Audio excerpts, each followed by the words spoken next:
英語聞き流しリスニング、英語テキストと MP3 ダウンロード、その他の物語はホームページからお聞きいただけます。88thpp.com 88thpp.com Chapter 8. The author relates several particulars of the Yahoos. The great virtues of the Houyhnhnms. The education and exercise of their youth. Their general assembly. As I ought to have understood human nature much better than I supposed it possible for my master to do, so it was easy to apply the character he gave of the Yahoos to myself and my countrymen, and I believed I could yet make further discoveries, from my own observation.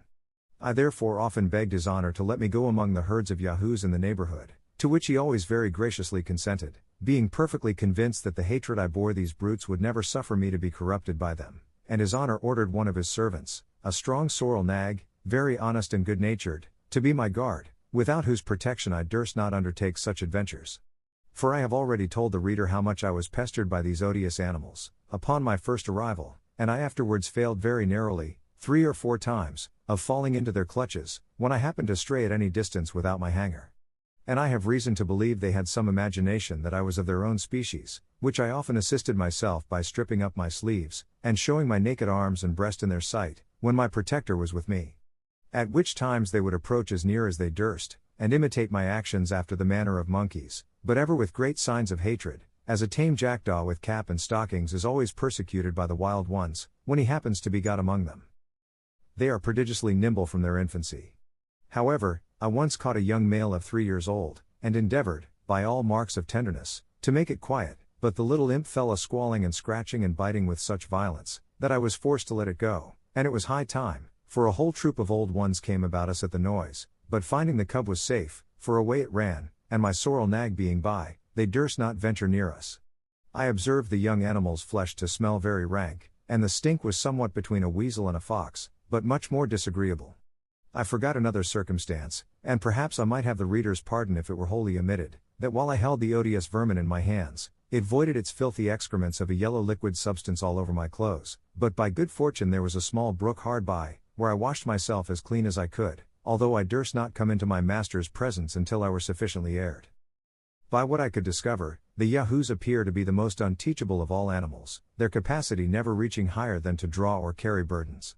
Yet I am of opinion this defect arises chiefly from a perverse, restive disposition, for they are cunning, malicious, treacherous, and revengeful. They are strong and hardy, but of a cowardly spirit, and, by consequence, insolent, abject, and cruel. It is observed, that the red-haired of both sexes are more libidinous and mischievous than the rest, whom yet they much exceed in strength and activity. The Houyhnhnms keep the Yahoos for present use in huts not far from the house, but the rest are sent abroad to certain fields, where they dig up roots, eat several kinds of herbs, and search about for carrion, or sometimes catch weasels and lumas, a sort of wild rat, which they greedily devour. Nature has taught them to dig deep holes with their nails on the side of a rising ground, wherein they lie by themselves, only the kennels of the females are larger, sufficient to hold 2 or 3 cubs. They swim from their infancy like frogs, and are able to continue long under water, where they often take fish, which the females carry home to their young. And, upon this occasion, I hope the reader will pardon my relating an odd adventure. Being one day abroad with my protector the sorrel nag, and the weather exceeding hot, I entreated him to let me bathe in a river that was near. He consented, and I immediately stripped myself stark naked, and went down softly into the stream. It happened that a young female Yahoo, standing behind a bank, saw the whole proceeding, and inflamed by desire, as the nag and I conjectured, came running with all speed, and leapt into the water, within 5 yards of the place where I bathed. I was never in my life so terribly frightened.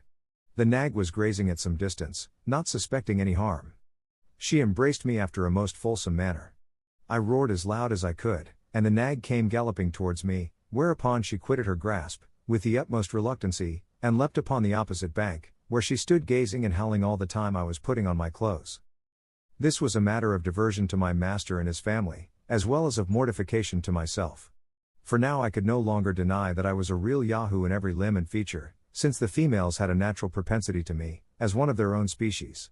Neither was the hair of this brute of a red color, which might have been some excuse for an appetite a little irregular, but black as a sloe, and her countenance did not make an appearance altogether so hideous as the rest of her kind, for I think she could not be above 11 years old. Having lived 3 years in this country, the reader, I suppose, will expect that I should, like other travelers, give him some account of the manners and customs of its inhabitants, which it was indeed my principal study to learn. As these noble Houyhnhnms are endowed by nature with a general disposition to all virtues, and have no conceptions or ideas of what is evil in a rational creature, so their grand maxim is, to cultivate reason, and to be wholly governed by it. Neither is reason among them a point problematical, as with us, where men can argue with plausibility on both sides of the question, but strikes you with immediate conviction, as it must needs do, where it is not mingled, obscured, or discolored, by passion and interest. I remember it was with extreme difficulty that I could bring my master to understand the meaning of the word opinion, or how a point could be disputable, because reason taught us to affirm or deny only where we are certain, and beyond our knowledge we cannot do either. So that controversies, wranglings, disputes, and positiveness, in false or dubious propositions, are evils unknown among the Houyhnhnms.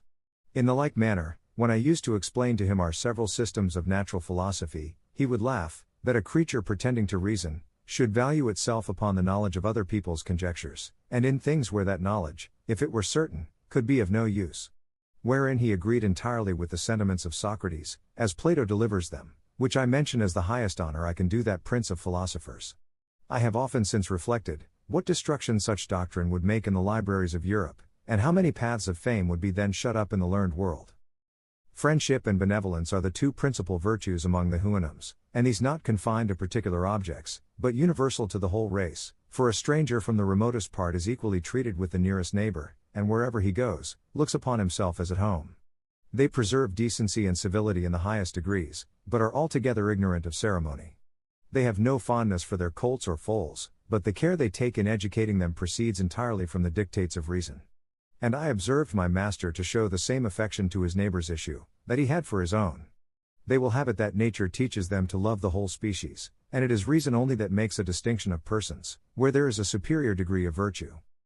When the matron Houyhnhnms have produced one of each sex, they no longer accompany with their consorts, except they lose one of their issue by some casualty, which very seldom happens, but in such a case they meet again, or when the like accident befalls a person whose wife is past bearing, some other couple bestow on him one of their own colts, and then go together again until the mother is pregnant.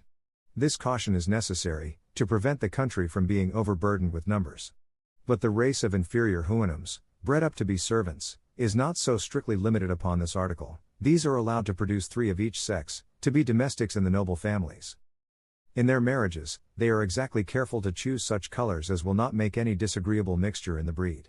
Strength is chiefly valued in the male, and comeliness in the female, not upon the account of love, but to preserve the race from degenerating, for where a female happens to excel in strength, a consort is chosen, with regard to comeliness. Courtship, love, presents, jointures, settlements have no place in their thoughts, or terms whereby to express them in their language. The young couple meet, and are joined, merely because it is the determination of their parents and friends, it is what they see done every day, and they look upon it as one of the necessary actions of a reasonable being. But the violation of marriage, or any other unchastity, was never heard of, and the married pair pass their lives with the same friendship and mutual benevolence, that they bear to all others of the same species who come in their way, without jealousy, fondness, quarreling, or discontent. In educating the youth of both sexes, their method is admirable, and highly deserves our imitation.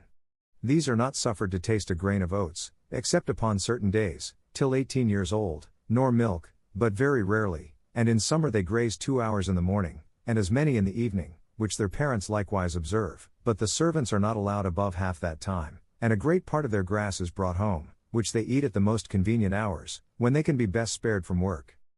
Temperance, industry, exercise, and cleanliness, are the lessons equally enjoined to the young ones of both sexes, and my master thought it monstrous in us, to give the females a different kind of education from the males, except in some articles of domestic management, whereby, as he truly observed, 1/2 of our natives were good for nothing but bringing children into the world, and to trust the care of our children to such useless animals, he said, was yet a greater instance of brutality.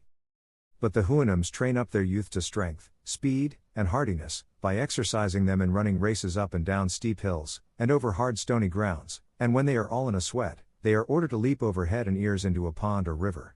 4 times a year the youth of a certain district meet to show their proficiency in running and leaping, and other feats of strength and agility, where the victor is rewarded with a song in his or her praise. On this festival, the servants drive a herd of yahoos into the field, laden with hay, and oats, and milk, for a repast to the Houyhnhnms, after which, these brutes are immediately driven back again, for fear of being noisome to the assembly. Every 4th year, at the vernal equinox, there is a representative council of the whole nation, which meets in a plain about 20 miles from our house, and continues about 5 or 6 days. Here they inquire into the state and condition of the several districts, whether they abound or be deficient in hay or oats, or cows, or yahoos, and wherever there is any want, which is but seldom, it is immediately supplied by unanimous consent and contribution.